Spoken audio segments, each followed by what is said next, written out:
নমস্কাৰ সকলোকে স্বাগতম জনাইছো আৰম্ভ কৰিছো আমাৰ আজিৰ অনুষ্ঠান জনমত 2024 তিনিটা পৰ্যায়ত অসমত যি লোকসভা নিৰ্বাচন অনুষ্ঠিত হৈছিল আজি চাৰিটা লোকসভা সমষ্টিত নিৰ্বাচন অনুষ্ঠিত হোৱাৰ পিছত অন্ত পৰিল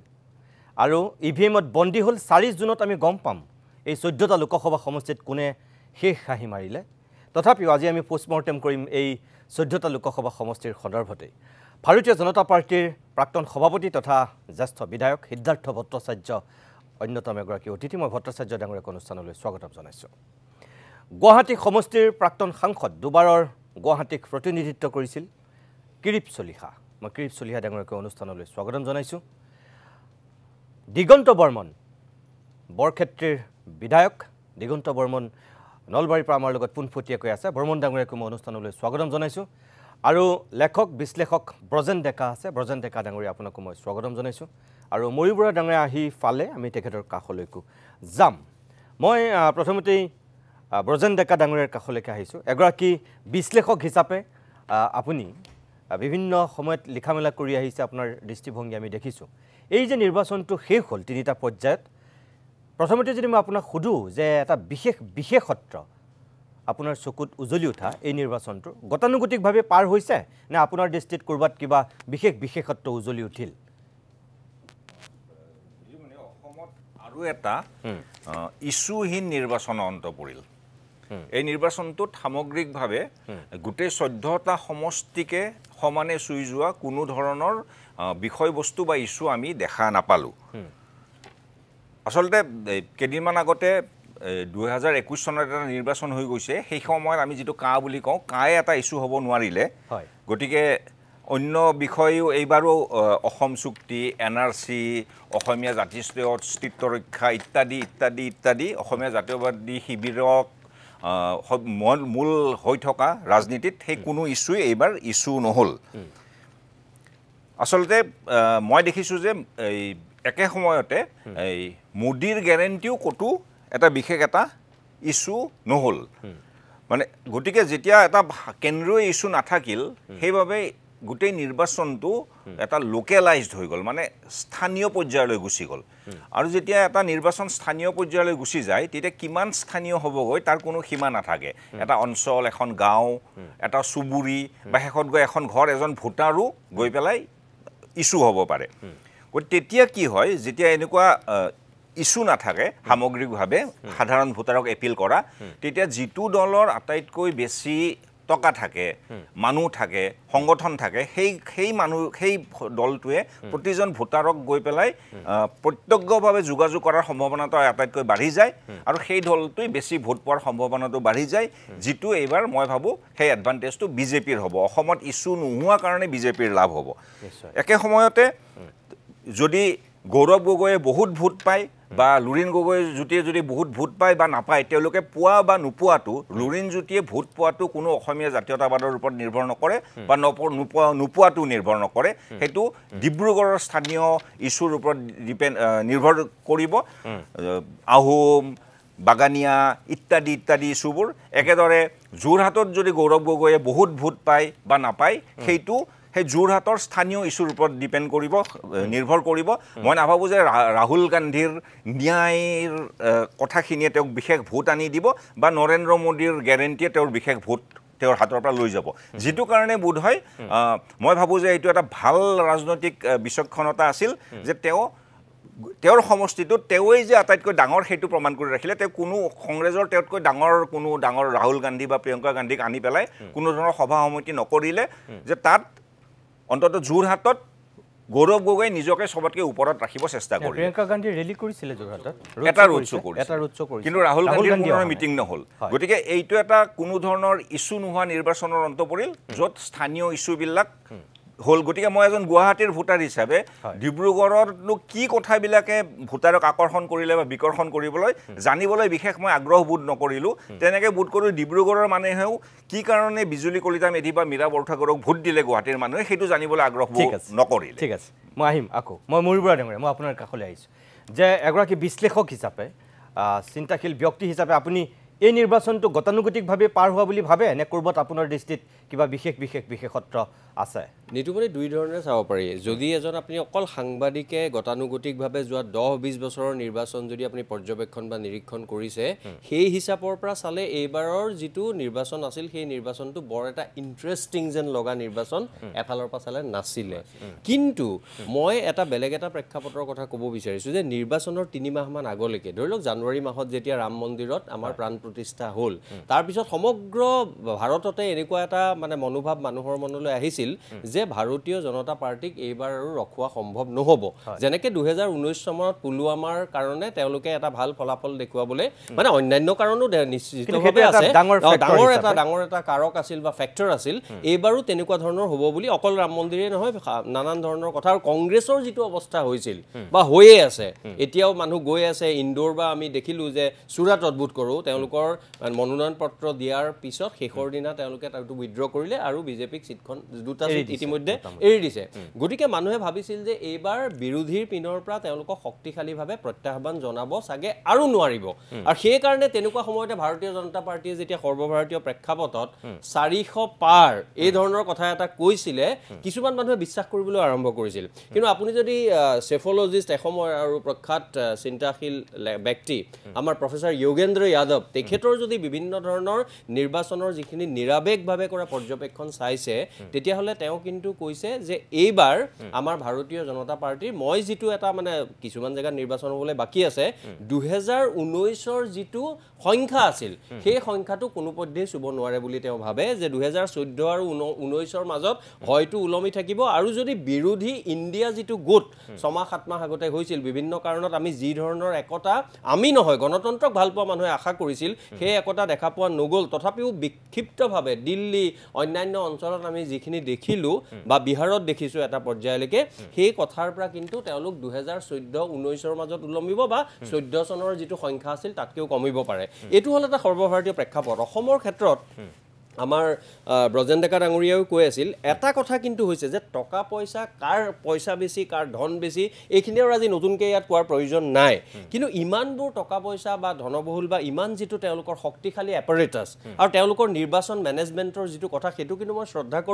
শ্ৰদ্ধা মানে এই কাৰণে কৰোঁ যে বেলেগ দলেও তাৰ পৰা শিকিব লগা আছে মই ভাৰতীয় জনতা পাৰ্টিৰ কথা কৈছোঁ কিন্তু ইমান টকা পইচা দিয়াৰ পিছতো যোৰহাটত গৌৰৱ গগৈ জিকে নিজিকে সেইটো বেলেগ কথা মই ভাবোতো মাৰ্জিন খুব কম হ'ব কিন্তু গৌৰৱ গগৈয়ে সেই যিটো হেৰাই যোৱা অসমীয়াত্ব যিটো কা আন্দোলনৰ সময়ত আমি দেখিছিলোঁ আমাৰ ডেমোগ্ৰাফিক্যালি আমি এনেকুৱা ধৰণৰ যে আমাক এতিয়া অসমীয়াত্বৰ কথা কোৱাতকৈ সৰ্বানন্দ সোণোৱালো যদি জিকে তেতিয়াহ'লে আপুনি দেখিব যে যাক আমি এটা সময়ত অসমৰ মানুহে জাতীয় নায়ক বুলি কৈছিল মই কাৰো প্ৰতি ঘৃণা বিদ্বেষ নথকাকে কৈছোঁ আজি খিলঞ্জীয়া অসমীয়া মানুহতকৈ তিনচুকীয়া অঞ্চলত অসমক আপোন কৰি লোৱা কিন্তু অসমীয়া ভাষী নহয় তেনেকুৱা মানুহৰ ভোটত হয়তো তেওঁ আগবাঢ়িব পাৰে গতিকে গোটেই পিনৰ পৰা চাবলৈ গ'লে যোৰহাটত কিন্তু সেই অসমীয়াত্ব আৰু ডিব্ৰুগড়ত কিছু পৰিমাণে নিজিকিলেও সেই অসমীয়াত্বৰ এটা যোগাত্মক তিৰবিৰণি মই দেখিবলৈ পাইছোঁ আৰু তাৰ পৰাই মই ভাবোঁ উদাৰভাৱে জাতিটো গঢ়িব লাগিব অকল অসমীয়া কৰি থাকিলেও নহ'ব কিন্তু অসমত ভূপেন হাজৰিকাই কোৱাৰ দৰে যে বিশ্বৰ শৰীৰত পংগু অংগ হ'লে তুমি জানো আমাক ভাল পাবা সেই কথাটো আমি যদি অসমকেই নিজৰ আই মাতৃত আমি যদি কৈ থাকে কোনোবা সংগঠনে এনে গতানুগতিকভাৱে আমিতো শুনি থাকোঁ আৰু আমাৰ প্ৰভুত্ব থাকিব লাগিব প্ৰভুত্বটো যে এটা সামন্তবাদী শব্দ সেই কথাটো সেই সংগঠনৰ মানুহে জানেন নাই মই নাজানো মই কোন সংগঠনৰ কথা কৈছোঁ আপুনি হয়তো ধৰিব পাৰিছে কিন্তু মই ভাবোঁ এই উদাৰ সুস্থ অসমীয়াত্বক লৈ কেতবোৰ যোগাত্মক তিৰবিৰণি আমাৰ বহুত মানুহৰ পৰা পাইছোঁ মোক এনেকুৱাও আছে ভাৰতীয় জনতা পাৰ্টি আৰু তেওঁলোকৰ লগত যিটো দীক্ষা দিয়া বা তেওঁলোকৰ যিটো এটা অৰাজনৈতিক সংগঠন সেই সংগঠনৰ বহু নেতাৰ পুত্ৰ বা বোৱাৰীয়ে এই গৌৰৱ গগৈ কিন্তু হৰুৱাই পঠাব নোৱাৰি দেই এনেকুৱা ধৰণৰ কথা মই যোৰহাটত 8 বছৰ আছোতো তেনেকুৱা ধৰণৰ কথা শুনিছোঁ গতিকে এই গোটেইখিনি কথা মই ভাবোঁ অত্যন্ত গুৰুত্বপূৰ্ণ মোৰ কথাখিনি বাকীখিনি 4 জুনত আমি দেখিবলৈ পাম মই এটা কথা কওঁ মই মোৰ কথাখিনি মই অসমৰ প্ৰেক্ষাপটত কৈছোঁ ময়ূৰৰ নিচিনাকৈ ভাৰতৰ প্ৰেক্ষাপটত মোৰ কথাখিনি ক'ব লগা আছে আকৌ নিশ্চয় মই অসমৰ প্ৰেক্ষাপটতে কৈছোঁ ঠিক আছে আপুনি পৰৱৰ্তী সময়ত ক'ব মই প্ৰাক্তন সাংসদ জ্যেষ্ঠ ৰাজনীতিক কিৰীপ চলিহা ডাঙৰীয়া মই আপোনাৰ কাষলৈ আহিছোঁ গুৱাহাটী সমষ্টিক আপুনি দুবাৰকৈ প্ৰতিনিধিত্ব কৰা এগৰাকী প্ৰাক্তন সাংসদ যিহেতু আপুনিও মন কৰিছে আপোনাৰ দৃষ্টিত এই নিৰ্বাচনটোৰ বিশেষত্ব কিবা আছে নে গতানুগতিক গতানুগতিক নিৰ্বাচন এটা হ'ব নোৱাৰে সময় পৰিস্থিতি সলনি হৈ থাকে মই ইয়াত বিৰাট জাতীয়তাবাদৰ উত্থানৰ কথা যিটো কোৱা হৈছে যি ধৰণে যে আজি কংগ্ৰেছ দলে যদি কংগ্ৰেছ দলৰ নেতা বা জাতীয়তাবাদৰ শিবিৰৰ পৰা দুদিনহতে যদি আঞ্চলিকতাবাদৰ নতুন এটা কিবা এটা উত্থানৰ সৃষ্টি কৰিছে বুলি কয় মই সেইটোও মানি ল'ব খোজা নাই আৰু কিন্তু মই বাকীখিনি কথা আটাইখিনি কথা এনালাইচিছখিনিও মানি লৈছোঁ কিন্তু মই ভাবোঁ যে গুৱাহাটী বুলি মই ক'লে ভুল হ'ব কাৰণ কেতিয়াও এটা বস্তু গুৱাহাটীত এটা হাৱা আহিব বেলেগ জেগাত নাই বুলি তেনেকুৱা নহয় গুৱাহাটীটো সাধাৰণতে কংগ্ৰেছ বিৰোধী শক্তি সদায় শক্তিশালী গুৱাহাটীত আমি কিমান কষ্ট কৰি কংগ্ৰেছক জিকাব লাগে আমাৰ কিছুমানে জানে মই নাজানিলোঁ বেছি কিন্তু মই ভাবোঁ যে কেইটামান কথা হৈছে যিকেইটা কথা খুব স্পষ্ট সেইকেইটা কথা কিন্তু দেশখনৰ সামগ্ৰিক ৰাজনীতিৰ পৰিপ্ৰেক্ষিততে হৈছে মই ব্ৰজেনে কোৱা কেইবাটাও কথা খুব ছিগনিফিকেণ্ট কথা কৈছে আমাৰ এইকেইটা আটাইকেইটা কথাকে প্ৰায় সমৰ্থন কৰিছোঁ মই ভাবোঁ তিনিটা কথা বাকী বিশ্লেষণলৈ নাযাওঁ কাৰণ সময়ত আমি আগবাঢ়ি যাম ঠিক আছে আপোনাৰ লগত মই যোৱাবাৰ ইণ্টাৰভিউটোতে মই কৈছিলোঁ যে মই লোকসভা নিৰ্বাচন নেখেলোঁ হয় এছেম্বলি নিৰ্বাচন খেলিম কিয় মই এইকাৰণে কৈছিলোঁ যে মই জানো যে অসমত কিছুমান নেশ্যনেল ৰাষ্ট্ৰীয় সমস্যা বা মৌলিক সমস্যা কিছুমান অলপ দেৰিকৈ অসমলৈ আহে আৰু বৰ্তমান অসমৰ ভাৰতবৰ্ষৰ বিশেষকৈ সংবাদ জগত বেয়া নাপাব সংবাদ জগতৰ যিটো মানে সাংঘাতিকভাৱে দুৰ্দশাজনক পৰিস্থিতি আৰু মইতো ক'ম যে সব ফালৰ পৰা এনেকুৱা এটা মানে দুৰ্বল পৰিস্থিতি যিটো এটা লজ্জাজনক পৰিস্থিতি অসমত নহয়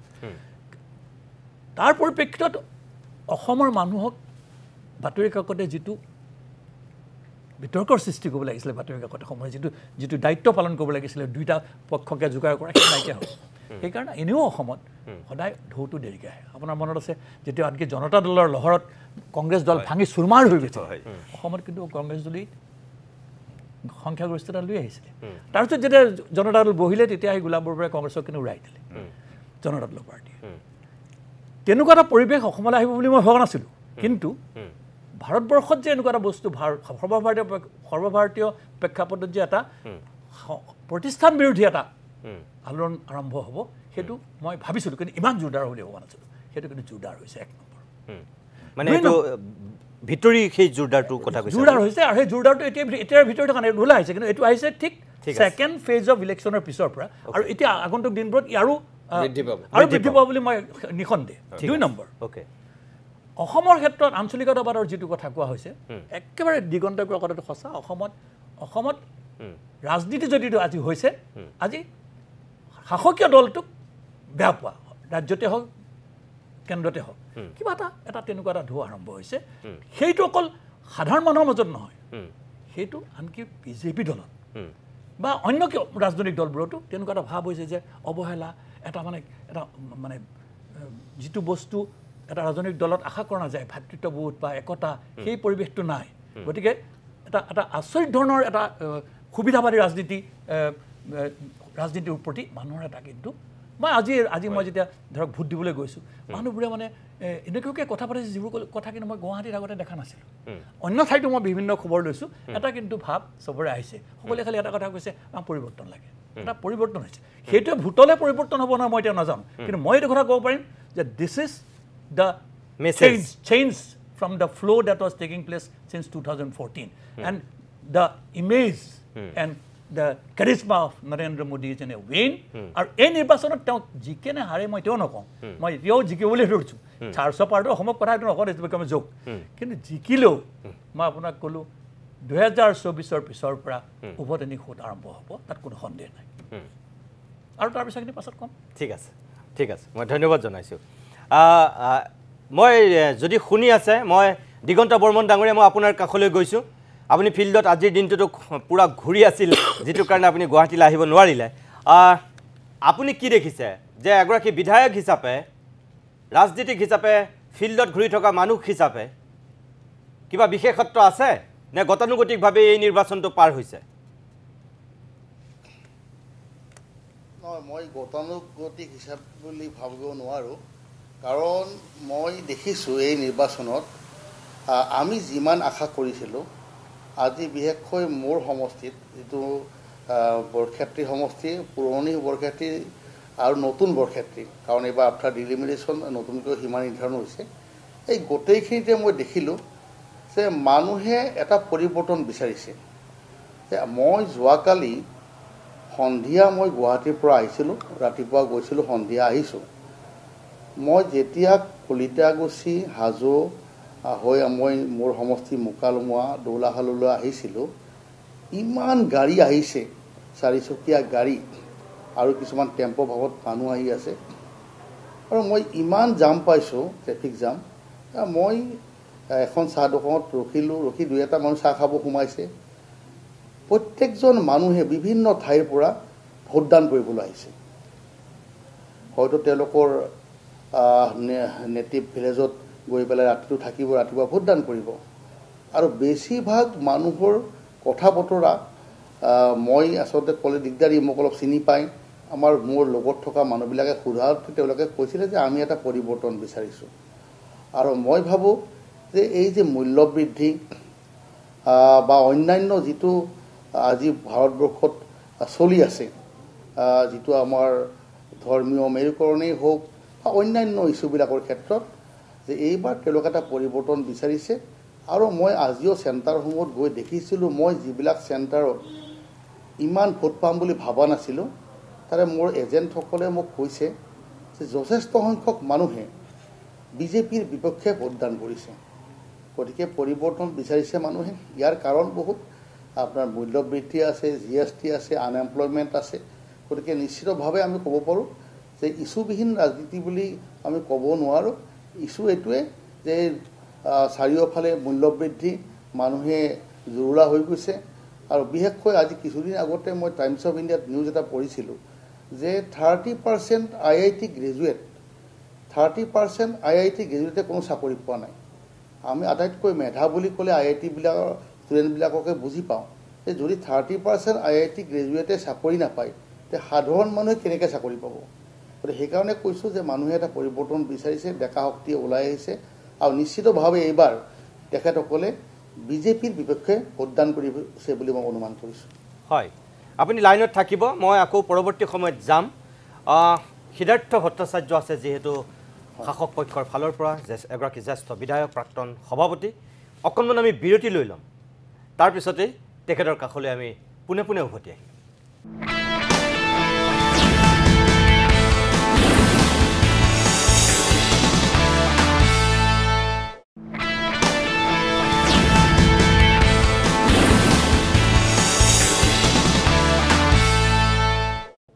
কিছু সময় বাণিজ্যিক বিৰতিৰ পিছত আমি উভতি আহিছোঁ জনমত 2024-ৰ পৰৱৰ্তী অংশলৈ। মই পোনে পোনে সিদ্ধাৰ্থ ভট্টাচাৰ্য ডাঙৰীয়াৰ কাষলৈ আহিছোঁ। সকলোৰে বক্তব্য আপুনি শুনিলে। সঁচাকৈ এখেতসকলে কোৱাৰ ধৰণে নিশ্চিত হৈছে বাৰু। দিগন্ত বৰ্মনে কৈছে এইটো কেতিয়াও গতানুগতিক ইলেকশ্যন নহয়, এইটোত ইছ্যু আছিল আৰু ইছ্যু খাৰা হৈছে।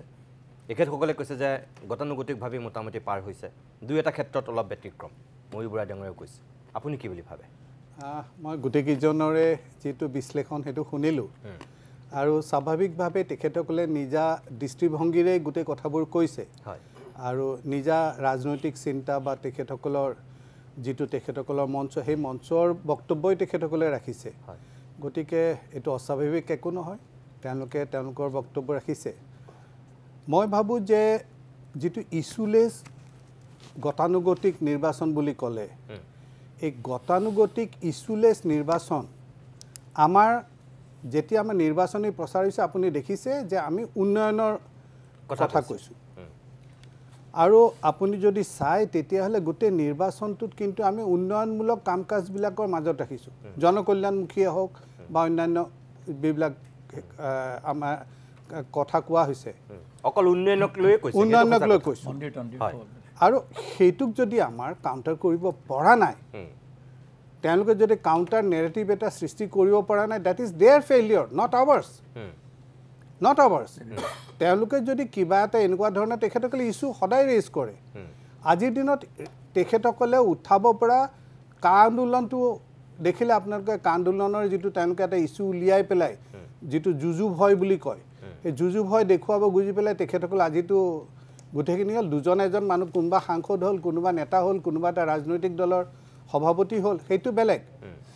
কিয়নো অসমততো মই ধাৰাবাহিকভাৱে দেখিছোঁ একোটা আন্দোলন হয়, একোজন নেতাৰ সৃষ্টি হয় বা এটা ৰাজনৈতিক দলৰ সৃষ্টি হয়, আৰু সময়ত ক্ষমতা পোৱাৰ লগে লগে সেইসকলো চব চুপচাপ হৈ যায়। গতিকে বিৰোধী পক্ষই তেখেতসকলৰ বিফলতাক আমাৰ কান্ধত ৰাখিব খুজিলে সেইটো উচিত নহ'ব। আৰু ৰাইজে কোনটো পক্ষক তেখেতসকলে চয়ন কৰে আজি নিৰ্বাচন হৈ গৈছে এতিয়া আৰু নিৰ্বাচন আগতে ৰাইজৰ মত সলনি কৰা বা মত নিজৰ পক্ষত অনাৰ বাবে প্ৰচেষ্টা কৰাৰ কোনো প্ৰয়োজন নাই একেবাৰে নিষ্পৃহভাৱে যদি মই কওঁ তেতিয়াহ'লে মই ক'ম যে আমি আমাৰ সংগঠন আমি ৰাইজৰ মাজত ধাৰাবাহিকভাৱে কৰি থকা কাম আৰু উন্নয়নৰ যিটো বাৰ্তা আমি ৰাইজৰ মাজলৈ লৈ যাব খুজিছোঁ জনকল্যাণৰ যিবোৰ কথা আমি ৰাইজৰ আগত কৈছোঁ সেইবিলাকৰ গ্ৰহণযোগ্যতাৰ বাবে এইবাৰ আমি পুনৰবাৰ আমি ৰাজ্যিক পৰ্যায়তে হওক বা ৰাষ্ট্ৰীয় পৰ্যায়তে হওক আমি ভাল ফলাফল দেখুৱাবলৈ সক্ষম হ'ম নিতুমণি মোৰ দুটা তেখেতৰ কথাত ক'ব লগা আছে তেখেতে উন্নয়নৰ কথা কৈছে হয় চেগা চুৰুকাকৈ বিজেপিৰ বহু বিয়াগুম নেতাই উন্নয়নৰ কথা আমি ৰাষ্ট্ৰৰ মানে দেশৰ বেলেগ জেগাতো কোৱা দেখিছোঁ অসমতো কোৱা দেখিছোঁ কিন্তু সবলভাৱে কৈছে কিন্তু তাৰ মাজত বিক্ষিপ্তভাৱে বুলিও যদি আপুনি কয় দুটামান কথা এনেকুৱা দৃষ্টিকোণতো বা ভাৰতীয় গণতন্ত্ৰৰ বাবে ভাবুকি স্বৰূপ হৈছে সেই দুটা কথা কোৱাও প্ৰয়োজনীয়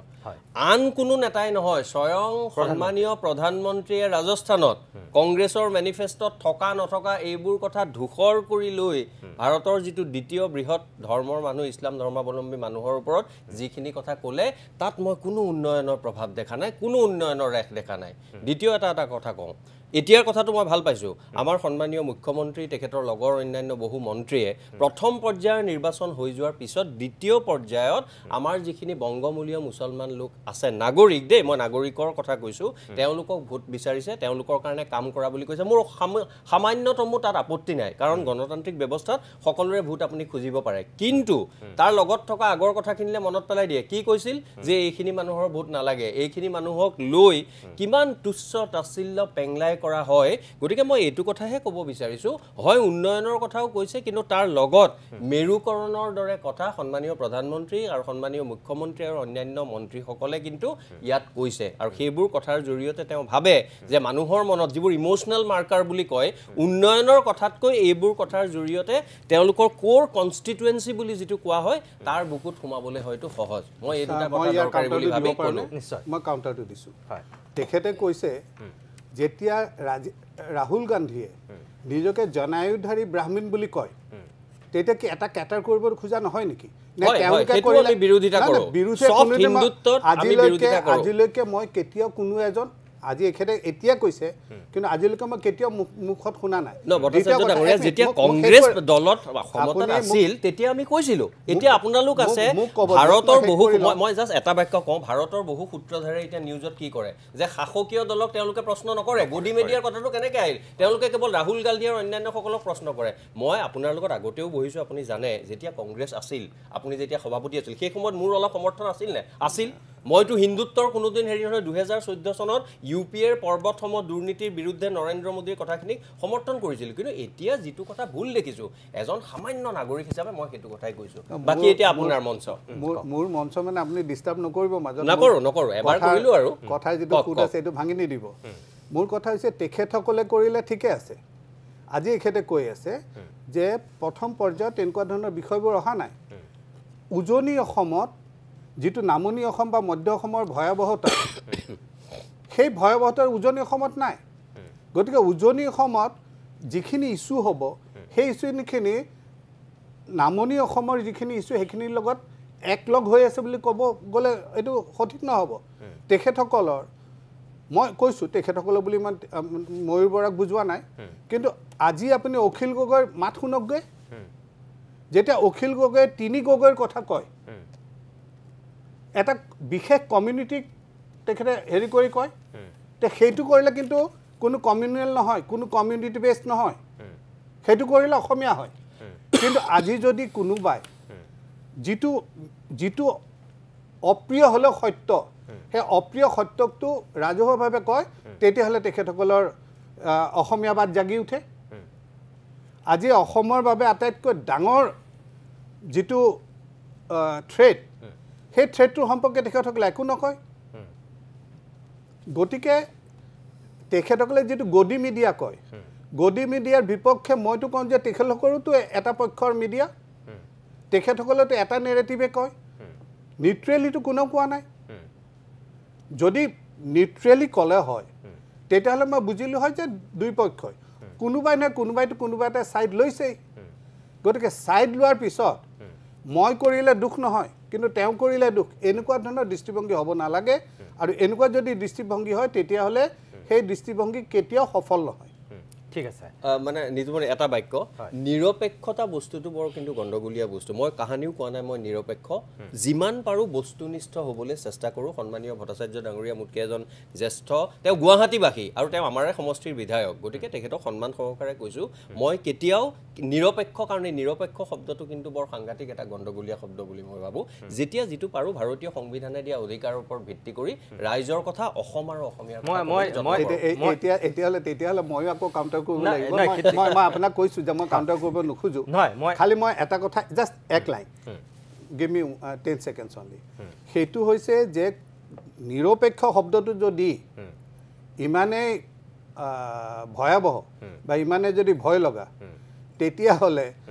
ডেফিনেটলি কোনোবা এটা পক্ষত থাকিব লাগিব মই সেইটোকে ক'ব বিচাৰিছোঁ ভট্টাচাৰ্য ডাঙৰীয়া যে নিৰপেক্ষ শব্দটো আচলতে কিছুমান ক্ষেত্ৰত আবিধানিকভাৱে প্ৰয়োগ হ'ব পাৰে কিন্তু ৰাজনীতিৰ ক্ষেত্ৰত নিৰপেক্ষ শব্দটো ৰাজনীতিত আহিব নোৱাৰে ৰাজনীতিত দুটা পক্ষ থাকিব আৰু বা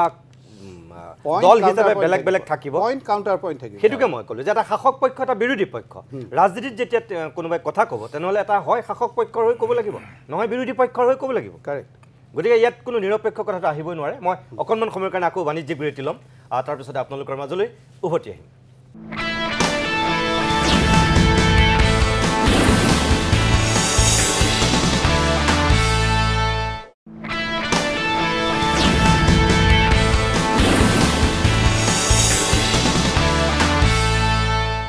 কিছু সময় বাণিজ্যিক বিৰতিৰ পিছত আমি উভতি আহিছোঁ আজিৰ জনমতৰ পৰৱৰ্তী অংশলৈ মই ব্ৰজেন ডেকাৰ কাষলৈ আহিছোঁ যিখিনি কথা আপোনালোকে কৈছে সেইখিনি কথা কিছু ডিবেট হৈছে স্বাভাৱিকতে দৃষ্টিভংগী সুকীয়া যিহেতু সিদ্ধাৰ্থ ভট্টাচাৰ্যৰ ৰাজনৈতিক এটা আদৰ্শ আছে কিৰিপ চলিহা দীৰ্ঘদিনীয়া এটা ৰাজনৈতিক অভিজ্ঞতা আছে বা বৰ্মন ডাঙৰীয়া এটা নিজস্ব দৃষ্টিভংগী আছে কিন্তু কথাটো হ'ল যে আপুনি অসমৰ প্ৰেক্ষাপটত কথাখিনি কৈছিলে আপুনি ৰাষ্ট্ৰীয় প্ৰেক্ষাপটত আৰু দুই এটা কথা যোগ দিম বুলি কৈছিল মহীৰ বৰাই যেতিয়া কৈছিল কথাখিনি আপুনি অকণমান কৈ লওক তাৰপিছত আকৌ আমি ডিবেটটোলৈ আহিম আত্মবিশ্বাস আৰু আত্ম অহংকাৰৰ মাজত যিটো পাৰ্থক্য মোৰ লাগে যে বিজেপিয়ে যেতিয়া ক'লে যে আপকি বাৰ 400 পাৰ তেতিয়া মোৰ লাগে যে বিজেপি অলপমান অহংকাৰত মত্ত হৈ গ'ল তেওঁলোকে হয়তো ভাবি ল'লে যে আমি যি বিচাৰিম ভাৰতত ঠিক তেনেকুৱাকৈ কৰিব পাৰিম তাৰপিছত নিৰ্বাচনী প্ৰথম দুটা পৰ্যায়ৰ নিৰ্বাচনৰ পিছত হয়তো এইটো বিজেপিক গ্ৰাউণ্ড ৰিপৰ্টৰ পৰা এইটো আহিল যে হয়তো তেওঁলোকে ভাবাৰ ধৰণে 400 পাৰ নহ'ব আৰু তাৰপিছৰ পৰা সেই কথাটো বিজেপিক কোৱা বন্ধ কৰিলে দ্বিতীয়তে মই দেখিলোঁ সমগ্ৰ নিৰ্বাচনটো তেওঁলোকে মোদী গেৰেণ্টিৰ ওপৰত খেলিলে তাৰমানে তেওঁলোকে বিজেপি RSS সমস্ত সংঘ পৰিয়ালটো এটা ডাঙৰ সংগঠন তেওঁলোকে নিজেই দাবী কৰে যে তেওঁলোক পৃথিৱীৰ আটাইতকৈ ডাঙৰ ৰাজনৈতিক দল সেই ৰাজনৈতিক দলজন এজন মানুহৰ ওপৰত নিৰ্ভৰশীল হৈ পৰিল হ'ব পাৰে সেইটো এটা ষ্ট্ৰেটেজি যে ব্ৰেণ্ড মোদীটোক তেওঁলোকে ভাবিলে যে ব্ৰেণ্ড মোদীটোৰেই তেওঁলোকে ভাৰতৰ মানুহৰ ভোট পাব সেই ব্ৰেণ্ড মোদীজনৰ গেৰেণ্টি দিলে মানুহক আৰু সেই গেৰেণ্টিৰ ওপৰত তেওঁলোকে এইবাৰ নিৰ্বাচনটো খেলিবলৈ গ'ল কিন্তু সেইটোকো আকৌ বহুতে সমালোচনা কৰিছে কিন্তু ভাৰতীয় গণতন্ত্ৰৰ কাৰণে সেইটো আকৌ উচিত নহয় বুলিও বহুতে কৈছে আজিৰ তাৰিখত গ্ৰেণ্ড সেই গেৰেণ্টিও নোহোৱা হ'ল তাৰপিছত আমি দেখিলোঁ যে প্ৰধানমন্ত্ৰীজনে কংগ্ৰেছৰ কাৰ্যসূচীখিনি কংগ্ৰেছৰ যিখন তেওঁলোকে নাকি ন্যায় কিবা নাম দিছে মেনিফেষ্টোখন সেইখনক আক্ৰমণ কৰা আৰম্ভ কৰিলে আৰু ময়ূৰে কোৱাৰ নিচিনাকৈ সেইটো কথা কওঁতে তেওঁলোকে অদ্ভুত কিছুমান কথা ক'লে যিটো আচলতে এজন প্ৰধানমন্ত্ৰীয়ে কেনেকৈ জাষ্টিফাই কৰিলে মই নাজানো হয়তো তেওঁলোকে মই সেইকাৰণে কৈছোঁ যে এইটো একেবাৰে স্থানীয় কোনো নেশ্যনেল ইছ্যু নাই ৰাম মন্দিৰ নাই হিন্দু ৰাষ্ট্ৰ নাই হিন্দুত্ব নাই একো নাই গতিকে ৰাজস্থানত এইখিনি কথা ক'লে ভাল হ'ব তাত তেওঁলোকে স্থানীয়ভাৱে সেই ইছ্যুটো দাঙি ধৰিছে গুজৰাটত এইখিনি কথা ক'লে ভাল হ'ব উত্তৰ প্ৰদেশত এইখিনি কথা ক'লে ভাল হ'ব গোটেই ভাৰততো এই নিৰ্বাচনটো নিতুমণি এটা স্থানীয় পৰ্যায়লৈ গুচি গৈছে লোকেলাইজড হৈ গৈছে আৰু যিহেতু ইয়াত নিৰপেক্ষতাৰ কথা ওলাইছে আমাক যিবিলাক মানুহে মোক ৰাজহুৱা জীৱনত দেখি আহিছে বাতৰি কাকতত লিখাৰ পৰা আৰম্ভ কৰি আমি এটা পক্ষ লৈ আহিছোঁ আৰু কোনেও মোক অন্ততঃ বিজেপি বা RSSৰ সমৰ্থক বুলি নাভাবে বিৰোধী বুলিয়ে ভাবে গতিকে সেই ফালৰ পৰা এটা মই বিৰোধী পক্ষত থকা বুলিয়েই ক'ব লাগিব একে সময়তে নিতুমণি কংগ্ৰেছে কি কৰিব গৈছে যে কংগ্ৰেছে দেখিছে যে হিন্দুত্বৰ নামত এক হৈ থকা মানুহখিনিক যদি আমি ভাঙিব লাগে তেনেহ'লে আমি জাতপাতৰ খেল খেলিব লাগিব এইটো সঁচা কথা মোৰ হয়নে কাৰণ যদি কৈছে যে পিছপৰা মানুহৰ সংখ্যা কিমান আমি জানিব লাগিব দলিতৰ সংখ্যা কিমান আমি জানিব লাগিব যাদৱ কিমান কুৰ্মী কিমান আমি জানিব লাগিব তাৰ মানে আমি ভাৰতবৰ্ষত যিটো ভাবিছিলোঁ যে নহয় আমি সকলো ভাৰতীয় পৰিচয়ৰে থাকিম সেইটো দুটা কাৰণত নহয় এটা হিন্দুত্বটো আমাৰ বৰ্ণবাদ আছে ব্ৰাহ্মণ ক্ষত্ৰ বৈশ্য শূদ্ৰ যিটোৰ আসলতে মুকলিকৈ মই দেখা নাই যে সেই হিন্দুত্ববাদীসকলে সেইটোৰ মুকলিকৈ বিৰোধিতা কৰিছে যে আমি ভাৰতত বৰ্ণবাদ বন্ধ কৰিব লাগে এই কথাটো মুকলিকৈ কোনো কোৱা নাই একে সময়তে কংগ্ৰেছেও কৈ আছে যে আমি জাতিভিত্তিত এটা জনগণনা হ'ব লাগে এই জাতিভিত্তিত জনগণনাটো কোৱাৰ লগে লগে কোনোবাখিনিত হয়তো সেইটো এপিল কৰিছে আৰু যাৰ ফলত এই হিন্দুত্ব বস্তুটোৱে নোহোৱা হোৱাৰ পিছত আজি প্ৰধানমন্ত্ৰীয়ে কংগ্ৰেছে তোমালোকৰ এক্সৰে মেচিন আনি পেলাই মংগলসূত্ৰ কাঢ়ি নিব বা দুটা চাকৰি থকা মানুহৰ এটা চাকৰি কাঢ়ি নি মুছলমানক দি দিব বা দুটা মহ থাকিলে এটা মহ কাঢ়ি নি বেলেগক দি দিব মুছলমানক দি দিব ধৰণৰ কথা ক'ব লগা হৈছে গতিকে এই দুইটাই লোকেল ইস্যু কিন্তু এই যাদৱৰ ইস্যুটো তামিলনাডুত কাম নকৰে তামিল ইস্যুটোই মহাৰাষ্ট্ৰত কাম নকৰে গতিকে ইমান বেছি লোকেলাইজ এটা নিৰ্বাচন হৈ গৈছে যে ইয়াত আৰু ৰাম মন্দিৰ হিন্দুত্ব হিন্দু ৰাষ্ট্ৰ একোৱেই কাম নকৰা হৈছে গতিকে সেই ফালৰ পৰা নিতুমণি মই দেখিছোঁ যে এটা ইস্যুহীন নিৰ্বাচন আৰু এই ইস্যুহীন নিৰ্বাচনত প্ৰত্যেকটা সমষ্টিৰ স্থানীয় বিষয়বিলাকে আটাইতকৈ প্ৰাধান্য পাইছে যিটো কাৰণত আমি নাজানো 4 তাৰিখে আমি কি ৰিজাল্ট পাম কি হেৰি পাম হয় সিদ্ধাৰ্থদা ৰিয়েক্ট কৰিব বিচাৰিছে মোক দিম আপুনি কৰিব মই এটা সংযোগ কৰিব বিচাৰিছোঁ এটা খালি সৰু পাৰ্থক্য আছে ব্ৰজেন ডেকাই ভাল কথাই কৈছে যে শাসকীয় পক্ষটোৱে বৰ্ণবাদী চিন্তা চেতনাক তলখুটীয়াভাৱে কৌশলী ধৰণেৰে যি ধৰণে সাৰ পানী যোগাইছে সেইটো এটা বেলেগ প্ৰসংগ আৰু কংগ্ৰেছ দলে দেখা দেখিকে কৈছে যে আমাৰ জাতিভিত্তিক জনগণনা হ'ব লাগে কাষ্ট সেন্সাস আৰু আমি যি সময়ত আধুনিক ভাৰতত এতিয়া ডেটা সায়েন্সৰ কথা কওঁ গোটেই পৃথিৱীত ডেটাত আছে আমি জানিলে তাত আপত্তিটো কি তাৰ ওপৰত যদি দেশখন বা সমাজখনক ক্ষতি কৰিব পৰা কিবা মানসিকতা বা আঁচনি লয় তেতিয়া আমি বিৰোধিতা কৰিম কিন্তু আজি কোন জাতিৰ মানুহ কিমান আছে সেই কথাটো জনাত আমাৰ আপত্তি থাকিব গতিকে দুইটাক একাকাৰ কৰিব নোৱাৰি বুলি মই নাই সেই একাকাৰ কৰিব নোৱাৰি কিন্তু মই একে সময়তে এইটো কথা কৈছোঁ যে স্বাধীনতাৰ ৭৫ বছৰ পিছতো এই জাত পাতটো আমাৰ আজি এটা প্ৰধান ইস্যু তাক লৈতো মানে আমাৰ ভাৰতীয় যিবোৰ দল আছে সকলো দল সেইটো লৈ কিন্তু তোমাৰ কথাখিনি মই সমৰ্থন কৰোঁ যে জাতিভিত্তিক জনগণনাটো হ'লে ভাল হ'ব ডেটা সায়েন্স সেইটো মই দিগন্ত বৰ্মনৰ কাষলৈকে যাম তেখেত বহুত দেৰি ৰৈ আছে ক্ৰিপ চলিয়া ক'ব বিচাৰি আছিল ক্ৰিপ আপুনি মানে খুব বেছি ডাটা বা জাতিভিত্তিক অমুকলৈ মই যাব খোজা নাই খুব স্পষ্টকৈ কেইটামান কথা সুবিধা থাকোঁতে মই কৈ ল'ব খুজিছোঁ শ্বৰ্টলি অসমৰ নিৰ্বাচনত নেশ্যনেল ইস্যু কোনো আলোচনা নহ'ল গণতন্ত্ৰৰ প্ৰতি যিটো আমাৰ এটা গণতান্ত্ৰিক ছিষ্টেমটো ব্ৰেক আপ হৈ গৈছে গণতন্ত্ৰৰ প্ৰতি ভাবুকি আহিছে সেই সম্পৰ্কে মই খুব বেছি আলোচনা হোৱা দেখা নাপালোঁ 1 নম্বৰ 2 নম্বৰ ইণ্ডিভিজুৱেলিটি ব্যক্তি স্বাধীনতাটো কেনেকৈ নাইকিয়া হৈছে 3 নম্বৰ চৰকাৰ এখনে চৰকাৰী মেচিনেৰীবোৰ মিছ ইউজ কৰি পেলাই বিৰোধীৰ পক্ষক কেনেকৈ ধাৰাশায়ী কৰিব খোজে নেকেডলি অথচ কৰাপশ্যনৰ ক্ষেত্ৰত বিৰোধী পক্ষৰ মানুহবোৰক লৈ আহি পেলাই ৱাশ্বিং ৱাটাৰ কৰি কি হৈছে সেই বিষয়ে খুব বেছি ৱাশ্বিং মেচিন কৰি কি হৈছে সেইবোৰ কথা আলোচনা হোৱা নাই আটাইতকৈ ডাঙৰ কথা ভাৰতবৰ্ষত এই যোৱা 10টা বছৰত মিডল ক্লাছ এটা যে কেনেকৈ নাইকিয়া হৈ গৈছে তেওঁলোকৰ ক্ষমতা নাইকিয়া হৈ ক্ৰয় ক্ষমতা নাইকিয়া কৰি পেলাই মিডল ক্লাছটোক একেবাৰে গৰীবৰ শ্ৰেণীলৈ পঠাই দিয়া হৈছে আৰু গৰীবসকলক একেবাৰে নিসহায় কৰি এখন কেনেকৈ তেওঁলোক আগলৈ যাব নহৈ পেলাই তেওঁলোকক খালী ৰেচনৰ হিতাধিকাৰী কৰি পেলাইছে আৰু আটাইতকৈ ধনী মানুহবোৰ ধনী ওপৰৰ মানুহবোৰ ধনী হৈছে এইবোৰ কথা কোনো বিশেষ আলোচনা হোৱা নাই এইবোৰ বস্তু অসমত লাহে লাহে আহে আৰু সেইবোৰ এতিয়া আনিব লাগিব কোনো এটা ৰাজনৈতিক ৰাজনৈতিক গোটবোৰো কিন্তু সেই সমস্যাবোৰক হাইলাইট কৰাটো আমি এতিয়াও দেখিবলৈ পোৱা নাই গাঁৱে গৈ ঘৰে ঘৰে গৈ দেখা নাই আমি দেখা নাই সেইটো কথা সেইখিনি নতুনভাৱে সংগঠন কৰাৰ দায়িত্ব নতুন সমাজৰ নতুন পুৰুষৰ আৰু আমাৰ পুৰণাসকলৰ যিসকলৰ ৰাজনৈতিক ক্ষমতাতকৈ এখন নতুন সমাজ গঢ়ি অসমক শক্তিশালী কৰাটোৰ দায়িত্ব আছে তাত যিসকল আহিব যিসকল নাহে বেলেগ কথা কিন্তু মই অন্য এটা কথা কওঁ তাৰ ওপৰত লগতে আৰু এটা কথা কৈ দিওঁ মই একেবাৰে নিশ্চিন্তভাৱে কৈছোঁ আৰু মই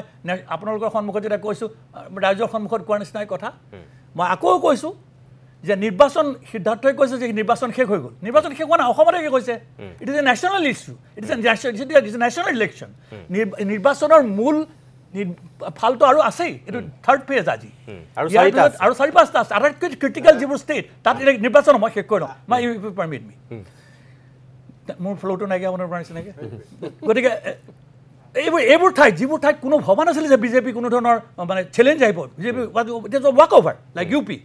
লাইক হাৰিয়ানা লাইক মহাৰাষ্ট্ৰ এইবোৰ ঠাইত মধ্যপ্ৰদেশ ৰাজস্থান এইবোৰ ঠাইত নিৰ্বাচন আছে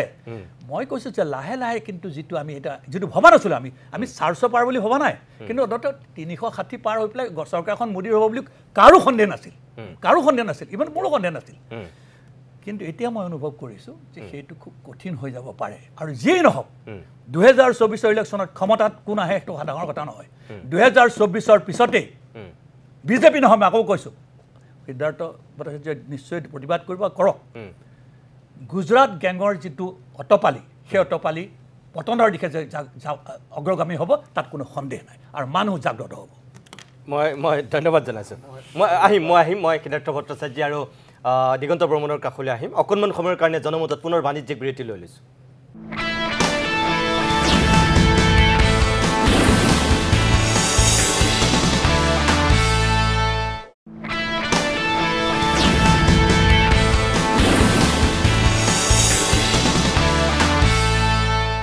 সময় বাণিজ্যিক বিৰতিৰ পিছত আমি পুনৰ উভতি আহিছোঁ জনমতৰ পৰৱৰ্তী অংশলৈ মই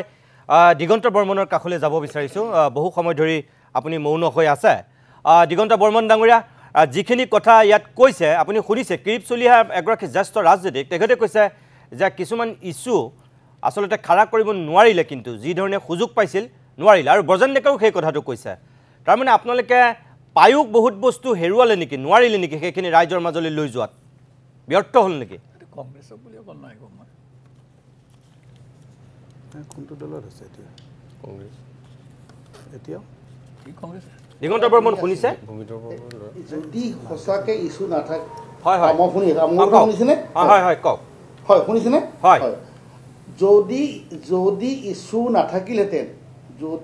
নাথাকিলেহেঁতেন তেতিয়া এই মানুহবিলাকে ভোটদান কৰিবৰ কাৰণে ধৰে দগৰে কিয় আহিছিলে মই এটা কথা কওঁ 2014 চনত নৰেন্দ্ৰ মোদী ডাঙৰীয়া গুজৰাটৰ মুখ্যমন্ত্ৰী থাকোঁতে যেতিয়া খানাপাৰাৰ সভাখন হৈছিলে তেতিয়া মই গুৱাহাটীৰ পৰা কিবা কামত নলবাৰীলৈ আহি আছিলোঁ তেতিয়া মই দেখিছিলোঁ মানুহক যে কেৱল মানুহ গৈ আছে খানাপাৰাৰ মিটিঙলৈ গৈ আছে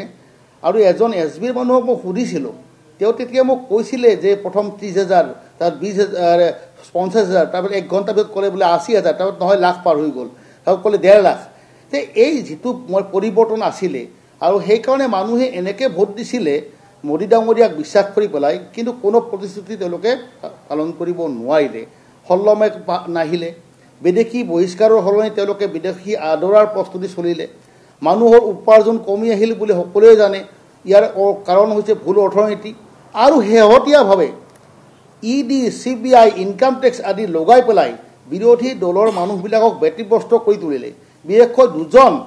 দুজন নিৰ্বাচিত মুখ্যমন্ত্ৰী অৰবিন্দ কেজৰিৱাল আৰু হেমন্ত সোৰেনক জেলত ভৰাই থৈ দিলে তো এইবিলাক ক্ষেত্ৰত মানুহে খুব বেয়া পালে আৰু তেতিয়া ভাৰতবৰ্ষৰ ৰাইজে বুজি পালে যে গণতন্ত্ৰ এইবাৰ ধ্বংস কৰাৰ দিশত আগবাঢ়িছে নৰেন্দ্ৰ মোদী চৰকাৰে গতিকে এইবাৰ নিশ্চিতভাৱে আমি গণতন্ত্ৰ ৰক্ষা কৰাৰ স্বাৰ্থত আমি বিজেপিক আঁতৰাব লাগিব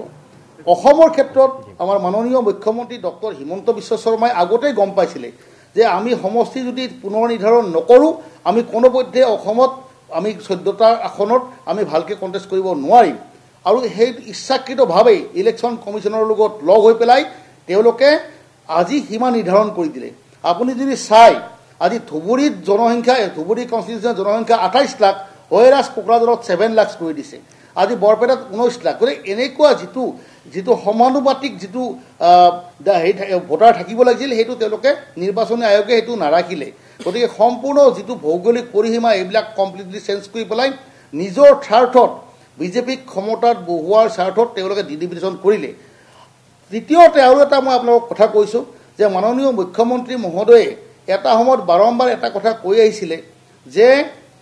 বদৰুদ্দিন আজমল যেতিয়া যোৱাবাৰ আমাৰ এলায়েন্স আছিলে যে বদৰুদ্দিন আজমল ডাঙৰীয়া অসমৰ উপ মুখ্যমন্ত্ৰী হ'ব হোম মিনিষ্টাৰ হ'ব আৰু মানুহে তেতিয়া অসমীয়া মূলতিৰ মানুহে ভাবিলে যে আমি কিয় কংগ্ৰেছক ভোট দিম ভোট নিদিলে কিন্তু শেহতীয়াভাৱে অসমৰ ৰাজ্যসভা নিৰ্বাচন ৰাষ্ট্ৰপতি নিৰ্বাচনত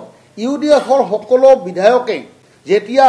বিজেপিৰ পক্ষত ভোটদান কৰিলে এইটো জল জল পটপট হৈ আহিল সংখ্যালঘু মানুহসকলে বুজি পালে যে আজমল ডাঙৰীয়াই ডক্টৰ হিমন্ত বিশ্বৰ লগত মিতিৰালি কৰি পেলাই তেওঁলোকে চলি আছে আৰু অসমীয়া মানুহেও বুজি পালে যে এওঁলোকে আজমলক মিছাতে গালি পাৰে ভিতৰি তেওঁলোকৰ লগ হৈ আছে সেইকাৰণে এইবাৰ যিটো পৰিৱৰ্তন এই পৰিৱৰ্তন আপোনালোকে 4 তাৰিখে দেখা পাব আৰু এইবাৰ গৰিষ্ঠ সংখ্যক মানুহে বিজেপিৰ বিপক্ষে ভোটদান কৰা বুলি আমি অনুমান কৰিছোঁ হয় বৰ্মন ডাঙৰীয়া আপুনি লাইনত থাকক সিদ্ধাৰ্থ ভট্টাচাৰ্যই কিবা ক'ব বিচাৰিছে আপোনাৰ কথাৰ ওপৰত তেখেতে দুজন মুখ্যমন্ত্ৰীৰ কথা ক'লে হয় কেজৰিৱাল ডাঙৰীয়াৰ গোটেই বিষয়টো ন্যায়ালয়ত কেইবাৰ গ'ল ন্যায়ালয়ে যদি তেখেতক বেইল দিয়া নাই সেইটো কাৰণে চৰকাৰ কেনেকৈ দোষী হ'ল কেনেকৈ দায়ী হ'ব পাৰে বেইল দিলে এইটো ভাল হ'ল বেইল নিদিলে আৰু চৰকাৰেতো বেইল নিদিয়ে ন্যায়ালয়ে দিয়ে দ্বিতীয়তে হেমন্ত সোৰেন ডাঙৰীয়াৰ কথা কৈছে তেখেতে আজি আপোনালোকৰ বাতৰি কাকতসমূহতে চাওক তেখেতৰ মন্ত্ৰীৰ ঘৰত কিভাৱে 65 কোটি টকা মন্ত্ৰীৰ পি এটাতে যদি 65 উঠিছে তেতিয়াহ'লে সেই ক্ষেত্ৰত যদি কিবা এটা পদক্ষেপ লৈছে ন্যায়ালয়লৈ যাওক ন্যায়ালয়লৈ কিয় নাযায় আপোনালোকে ন্যায়ালয়ত যাওক ন্যায়ালয়ত যদি আপোনাক কিবা এটা ৰিলিফ দিয়ে তাত ক'বলৈ একো নাই ন্যায় ব্যৱস্থা আপুনি তাৰমানে ক'ব নেকি আপুনি অলপ আগতে ক'লে যে আমাৰ ইলেকশ্যন কমিশ্যন কম্প্ৰমাইজ হৈ গৈছে ন্যায়ালয় কম্প্ৰমাইজ হৈ গৈছে সকলোৱে কম্প্ৰমাইজ হৈ গৈছে একমাত্ৰ কম্প্ৰমাইজ আপোনালোকে নোহোৱাকৈ আছে ডাঙৰীয়া বিধানসভাত ময়ো থাকোঁ কোন বিধায়কৰ কি ভূমিকা সেই সম্পৰ্কে ময়ো জ্ঞান ৰাখোঁ গতিকে সকলো কথা মুখ নোখোলাব মুখ খুলিলে আপোনাৰ কাৰণে ভাল নহয় গতিকে যিখিনি কথা কয় সেইখিনি তথ্যৰ ওপৰত কওক ধুবুৰীত 27 লাখ ক'লে আপুনি কোকৰাঝাৰত 7 লাখ ক'লে আপুনি তথ্যটো চাওকচোন হয় তথ্যটো ভুল হৈছে নাই 27 লাখ বুলি ক'লে আৰু আপুনি কোকৰাঝাৰৰ 7 লাখ বুলি ক'লে অলপ আপুনি বক্তব্য এটা যেতিয়া ৰাখিছে অলপ ইফাল সিফাল হ'ব পাৰে অলপ ইফাল সিফাল কেনেকৈ হয় সংখ্যাত আপুনি এটা টকশ্বত বহিছে আপুনি এটা তথ্য দিছে সেই তথ্য মই দিয়া নাই নীতিমণি শইকীয়াই দিয়া নাই আপুনি দিছে গতিকে যেতিয়া যেতিয়া যেতিয়া ডাঙৰীয়া মোক ক'ব দিয়ক আপুনি কৈ থাকোঁতে মই শুনি আছোঁ আপুনি কওঁতে মই শুনি আছিলোঁ মই কওঁতে আপুনি শুনক তাৰপিছত যদি উত্তৰ দিব লাগে নীতিমণি শইকীয়াই আপোনাক দিব সময় কিন্তু কথাটো হৈছে যে এনেকুৱা ধৰণৰ অপপ্ৰচাৰ নকৰিব আৰু এনেকুৱা ধৰণৰ তুলুঙা কথাও নক'ব আমি ইয়াত এটা চিৰিয়াছ ডিছকাশ্যন কৰিব আহিছোঁ চিৰিয়াছ ডিছকাশ্যন কৰিম ন্যায়ালয় কম্প্ৰমাইজ হৈ গ'ল ইলেকশ্যন কমিশ্যন কম্প্ৰমাইজ হৈ গ'ল তেনে আমাৰ গণতান্ত্ৰিক ব্যৱস্থাটো কি হ'ল do you want to challenge the Election Commission of India do you want to challenge the judiciary of India আজি সুপ্ৰিম কোৰ্টলৈ গৈছে কেছটো সুপ্ৰিম কোৰ্টে কৈছে তোমালোকে বাকী পদক্ষেপ কিয় নোলোৱা এনেকুৱা ধৰণৰ কথা এইবিলাক কথা যিবিলাক আমাৰ গণতন্ত্ৰৰ মূল ভেটি যিটো সেই মূল ভেটিক ক্ষতি কৰিব পৰা কথা অনুগ্ৰহ কৰি এনেকুৱা পাব্লিক ডিছকোৰ্চত নানিব হয় বৰ্মন ডাঙৰীয়া কওক এইটো ক'বলৈও আমি বাধ্য হৈছোঁ এইকাৰণেই যে অৰবিন্দ কেজৰিৱাল আৰু হেমন্ত সোৰেনক এৰেষ্ট কৰাৰ সময়টো ঠিক ইলেকশ্যনৰ আগমুহূৰ্তত কিয় পালে ইলেকশ্যন যদি সেইটো তেওঁলোকক আপোনালোকে ECI সোধক আপোনালোকে ইডিক সোধক তেওঁলোকে এটা তদন্ত চলাই আছে তদন্ত চলাই যিটো সময়ত তেওঁলোকে উপযুক্ত ভাবিছে কৰিছে চৰকাৰে কোৱা মতে তেওঁলোকে একো নহয় আৰু সকলোৱে নিতুমণি মোৰ এটা কিন্তু ক'ব লগা আছে দেই এইখিনি সেইবিলাক সকলোৱে জানে কেনেকৈ কৰিছে আমাৰ কিৰিপদায়ো কৈ গৈছে কথাবিলাক এনেকুৱা বহু ব্যক্তি আছে যাৰ এগেইনষ্টে কৰাপশ্যন কেছ আছিলে বিজেপিত জইন কৰি দিলে বিজেপিত জইন কৰিলে তেওঁলোকৰ কোনো কেছবিলাক নোহোৱা হৈ গ'ল কোনে কৈছে নাই হোৱা কোনে কৈছে আপোনাক নাই হোৱা এই আকৌ মই কৈছোঁ যে তথ্য জানিহে কথা ক'ব কোনটো কেছ উঠাই লোৱা হৈছে কোনটো কেছ নাইকিয়া হৈছে আপুনি মোক এটা কেছ কওক এজন ব্যক্তিৰ বিষয়ে কওক সময় কিয় ক'ব আপুনি ক'ব কিয়নো আপুনিহে অভিযোগটো আনিছে নিতুমণি সচেতন মানুহৰ মনত কিন্তু দুটা প্ৰশ্ন আহে যিহেতু এইটোৰ কথাৰ লগত অলপ জড়িত বৰ্মন ডাঙৰীয়া ৰ'ব মই দুটা কথা ক'ব বিচাৰিছোঁ যে সন্মানীয় এজন বিয়াগুম কেন্দ্ৰীয় চৰকাৰৰ নেতাই অজিত পাৱাৰে যেতিয়া ইফাললৈ লুটি বাগৰ মৰাৰ আগতে কি কৈছিলে মধ্যপ্ৰদেশ নে কোনোবা এখন ঠাইত ইমান টকাৰ দুৰ্নীতি কৰিছে আমি একশ্যন ল'ম এয়া কৰিম কিন্তু যেতিয়া এইফালে আহিল এক মিনিট বৰ্মন ডাঙৰীয়া যেতিয়া এইফাললৈ আহিল সকলো কথা নাইকিয়া হৈ গ'ল আৰু ইণ্ডিয়ান এক্সপ্ৰেছত অলপ দিনৰ আগতে 25জন ৰাজনীতিবিদৰ কৰিছে তাৰ 23জন ইফালে আজি ৱাশ্বিং মেচিন বুলি কিয় কয় আমি কৈ ভাল পাওঁ নেকি আমি ভাল নাপাওঁ কিন্তু সেই কথাটো কৈছে দ্বিতীয়তে আৰু এটা কথা আমাৰ এখন চুবুৰীয়া ৰাজ্যৰ মুখ্যমন্ত্ৰী এতিয়া মুখ্যমন্ত্ৰী তেওঁৰ নিৰ্বাচনৰ আগে আগে শাসকীয় আমাৰ দলটোৱে কৈছিল যে তেওঁ যদি সাংঘাতিক দুৰ্নীতিপৰায়ণ তেওঁ যদি আহে আমি সুপ্ৰিম কোৰ্টৰ কোনোবা ৰিটায়াৰ্ড জাজ বা চিটিং জাজৰ সৈতে আমি তেওঁৰ বিৰুদ্ধে তদন্ত কৰিম কিন্তু যেতিয়া তেওঁ মুখ্যমন্ত্ৰীৰ শপত ল'লে একেখিনি মানুহে উৰি আহি পেলাই তেওঁক কংগ্ৰেচুলেট বা অভিনন্দন জনোৱাৰ খদমদম লগালে এই যিটো মানে স্ববিৰোধিতা দ্বন্দ্ব এইখিনি কথা ভাৰতীয় গণতন্ত্ৰৰ কাৰণে শুভংকৰ নহয় বুলি ভাবোঁ ওচৰ চুবুৰীয়া ৰাজ্য বুলি ক'লে কোনখনৰ কথা মেঘালয়ৰ কথা মেঘালয় কোন বহিলে মেঘালয়ত কনৰাড চাংমাৰ বিৰুদ্ধেটো সকলোৱে কৈছিল আমাৰ তোমালোকৰ বিজেপি নেতা এজনে খুব বকিছে কিন্তু মই বেলেগ এটা সৰু এটা যোগ কৰি দিওঁ এই পশ্চিমবংগত যে এতিয়া বৰ্তমান খুব ডাঙৰ নেতা যিজনক লৈ পেলাই অলপতে পশ্চিমবংগ ইলেকশ্যনটো উল্টা হ'বগৈ বিজেপিৰ 400 পাৰ যিহেতু তেখেতকো CBI অধিকাৰী নেকি কিন্তু বিভিন্ন বিজেপি নেতাই বিভিন্ন ধৰণৰ অভিযোগ আনিছিলে কিন্তু সেইটো কথালৈ মই যোৱা নাই মই বেলেগ এটা কথা কৈছোঁ যে কথাটো সেইটো নহয় কথাটো হৈছে অফিচিয়েল পাৱাৰটোৰ মিছইউজ হৈছে নাই সেইটো 2 নম্বৰ কথা এটা কথা মই কৈ থ'ব বিচাৰিছোঁ অন ৰেকৰ্ড আৰু এইটো কথা মই ভৱিষ্যতেও আনিম কাৰণেই আজি কৈছোঁ যে আজি যদি ভাৰতবৰ্ষত কিন্তু যদি কোনোবা এটা অনুষ্ঠানে নাম কৰি নিজৰ সন্মানটো ৰাখি আমাৰ গণতন্ত্ৰৰ ওপৰত বিশ্বাসটো অটুট ৰাখিছে সেইটো হৈছে জুডিচিয়াৰী মই এতিয়াও জুডিচিয়াৰীৰ বিপক্ষে কৈ আছে এটা ইণ্ডিভিজুৱেল অপিনিয়ন কাৰোবাৰ থাকিব পাৰে মই কোৱা কথাটো আপুনি গ্ৰহণ কৰক আপুনি নিজেও জুডিচিয়াৰী মানুহ এজন মই কৈছোঁ যে judiciary is still the only hope judiciary is the only hope আৰু সেই জুডিচিয়াৰী মইতো ভাবোঁ আমি ভাবোঁ যে আমাৰ হেডছ গোজ এণ্ড আমি চবেই পাব্লিকলি ক'ব লাগে চন্দ্ৰচূড় ডাঙৰীয়াক শক্তি যোগাব লাগে যে তেখেতসকলে আৰু তেখেতৰ লগতে সকলো সতীৰ্থই যিধৰণে তেওঁলোকে গোটেই কথাটোত ইমান ৰেষ্ট্ৰেইণ্ড ৱে বোথ ছাইডছ কোনো ক'ব নোৱাৰে যে বায়াছবিলাক কথা কৰিছে সেইটো কাৰণে আমি এতিয়াও ভাবোঁ যে গণতন্ত্ৰ হয়তো মই অকণমান আকৌ বিৰতি লৈ লৈছোঁ মই অকণমান সময়ৰ কাৰণে বাণিজ্যিক বিৰতি ল'ম তাৰপিছতে আজিৰ অনুষ্ঠানটোৰ শেষ অংশলৈ উভতি আহিম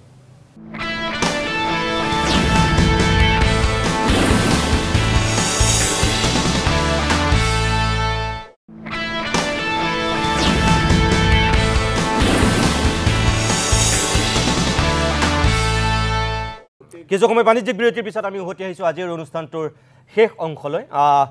মই অনুষ্ঠানটোৰ শেষৰ ভাগলৈ আহিছোঁ যিহেতু মই মৰিৰ বৰা ডাঙৰীয়া মই আপোনাৰ পৰাই আৰম্ভ কৰিম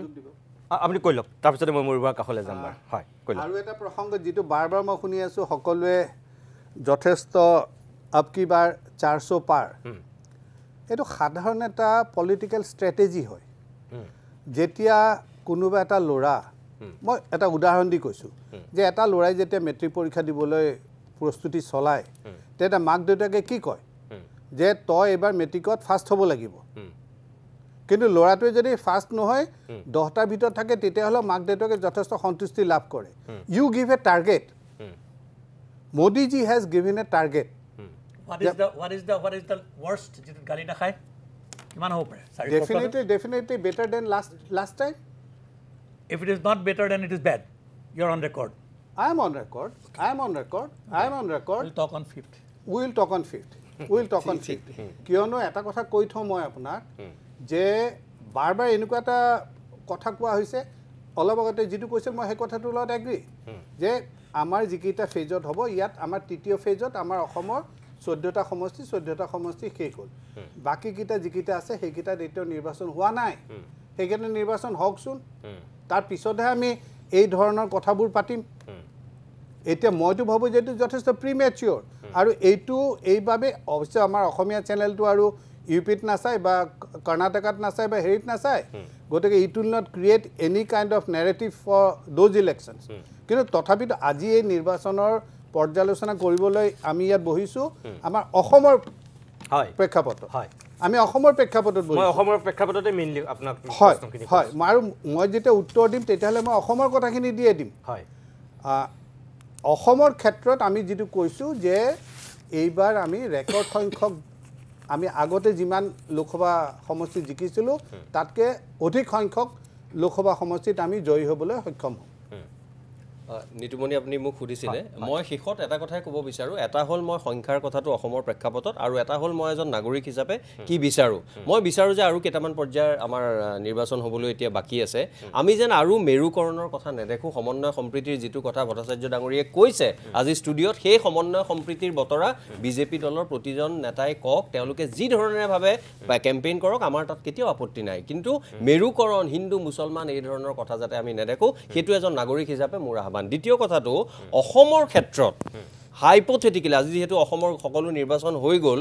যোৰহাটত যদি গৌৰৱ গগৈয়ে ভাল ফলাফল দেখুৱাবলৈ সক্ষম হয় যিটো বহু মানুহে তেওঁলোক হয়তো কংগ্ৰেছৰ নহয় আজি আশা কৰিছে আৰু লুৰিণজ্যোতি গগৈয়ে যদি ডিব্ৰুগড়ত সৰ্বানন্দ সোণোৱালক শক্তিশালী প্ৰত্যাহ্বান জনাবলৈ সক্ষম হয় আমাৰ অখিল গগৈটো লগত আছেই তেওঁ বহু জনপ্ৰিয় হৈছে ষ্টাৰ কেম্পেইনাৰ আমি অকল শাসকীয় দলৰ ষ্টাৰ কেম্পেইনাৰ দেখোঁ অখিল গগৈকো এবাৰ বহু মানুহে বহু ঠাইত বিৰোধী দলৰ মানুহে বিচৰা আমি দেখিছোঁ তেতিয়াহ'লে কিন্তু নিশ্চিতভাৱে অনাগত সময়ত অসমৰ ৰাজনীতিত এই যিটো উদাৰ সুস্থ অসমীয়া জাতীয়তাবাদ যাক লৈ সকলোকে লৈ অসমখন সোণোৱালী কৰাৰ যিটো সপোন সেই সপোন যিটো মুজুৰা পৰিছিল বিভিন্ন কাৰণত সেই সপোনে এটা নতুন সজীৱ সতেজ প্ৰাণ পাব বুলি মই এজন অসমীয়া হিচাপে আশা কৰোঁ এতিয়া মইতো বুজি নাপাওঁ অসমীয়া জাতীয়তাবাদ বুলি কওঁতে তেখেতসকলে কি বুজায়